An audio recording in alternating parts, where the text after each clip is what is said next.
Welcome to Moon Monkey. On this episode, we're going to be discussing Where to Invade Next, a documentary by Michael Moore. So Michael Moore's back. He started way back in 1989 with Roger and Me, and this one is essentially him comparing America to different countries in the world. And at the start of the documentary, Michael Moore decides to tell the American military to stand down. He's now going to be the one to invade and pick the good things from around the world and bring them back to America. And he says at the start he's picking flowers, not weeds. So he's looking at all the good points from around Europe and North Africa where he goes. But he points to other ones in less detail. Yeah, it's essentially kind of comparing some European countries and their policies on certain things, such as education and holiday leave, maternity leave, women's representation. Yeah, universities and school meals. Free tuition fees. Yeah. And comparing them with America, but it does have the kind of comedy set up at the start where it's like a little bit of a skit. Where it's kind of like he's talking to the chiefs of staff of the military. It's like we spend so much money on the military and we could be spending on this. So like instead of invading like Iraq and Afghanistan, which really don't we're not getting anything back from that other than just causing a lot of death and destruction, I'm going to invade some European countries and bring back their nice ideas. He actually goes and plants the American flag at the end of every visit as well. Which I thought was funny. It's just like an interesting setup rather than just talk to them and say like, oh, that's interesting. Yeah, he's I'm stealing this idea. Yeah, so it's kind of comedy. As people kind of know from his other film, like Capitalism, a love story, when he was went to the banks with the sack and he was like, where's the money? Give us the money back. That kind of thing he does quite a lot. There's quite a lot of humour in this documentary. Yeah. I would say anyone that's seen other Michael Moore films, this kind of follows very much the same style with stock footage and the jokes and the ironic humour. A lot of that kind of thing. Yeah, it's cleverly done with the clips from movies and TV and news and stuff. And there's also some funny moments just with interviews, and they see the shock from him when the Italian, when he goes to Italy people and he talks to the Italian couple and they're saying how much holiday time they get off. Yeah. And you can see how he's quite shocked by this and how they are quite shocked by the amount of time that American workers get off. Yeah. So he's a good filmmaker. I enjoyed this film, and he is I would say, I don't know if he's a good documentary filmmaker in terms of making a fair and balanced documentary, but he's definitely a good documentary maker for making an entertaining documentary. And he obviously sets up conversations and questions to give a certain impression of and to make it a comedy skit with the questions that he asks and their responses and his reaction. It's obviously set up to be kind of jokey and make you laugh and think America's ridiculous in that way. There's not too much of a serious tone until he gets into the prison stuff and treatment of black people in America and that kind of thing.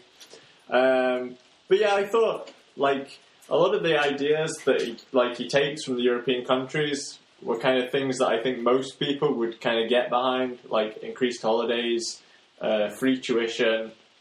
There are things that I think most people would have trouble arguing against that. They're obviously good things. The ones that I found more contentious, again, it's one of those films where depending on your political view, you'll have a different opinion of the film, of whether that's good or not. The ones that I thought would probably be most contentious were the decriminalising drugs in Portugal. Yeah. Because in Portugal, apparently you can't be sent to prison for drug use anymore, and they've found that that's really helped. But that's an idea that's that's pretty a bold move.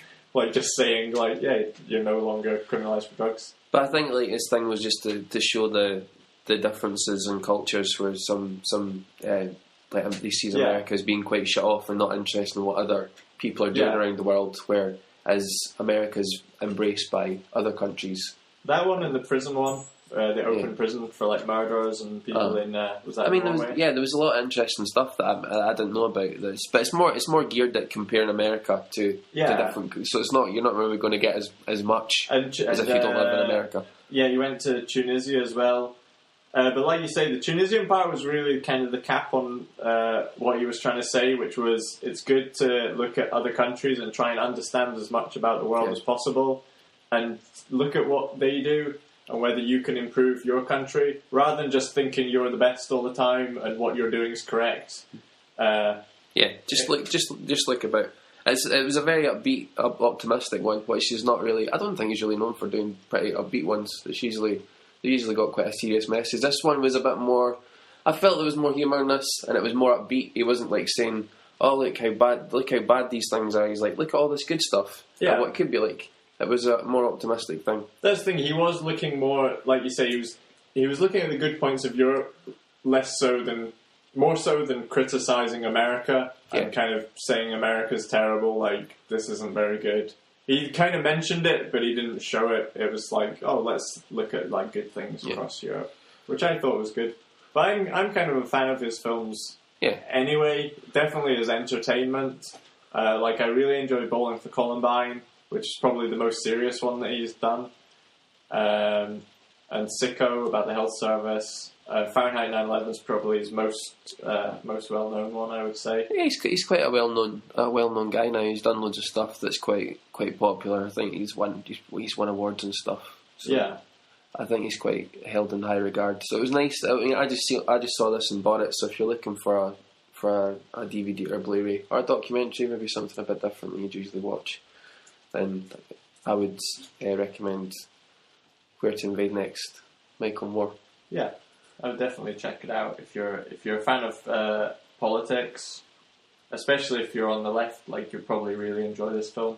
Just seeing a lot of like European. Also, like I liked it in the way that it was almost like a travelogue film because you got to see a lot of different countries and be like, oh, it looks really nice there. I like that element. You got some holiday ideas. Yeah. So it's out on Dogwoof, who did other documentaries like Blackfish and Chasing Ice, so look out for them too.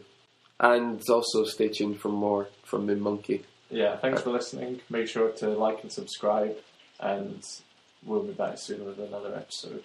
Keep on trucking.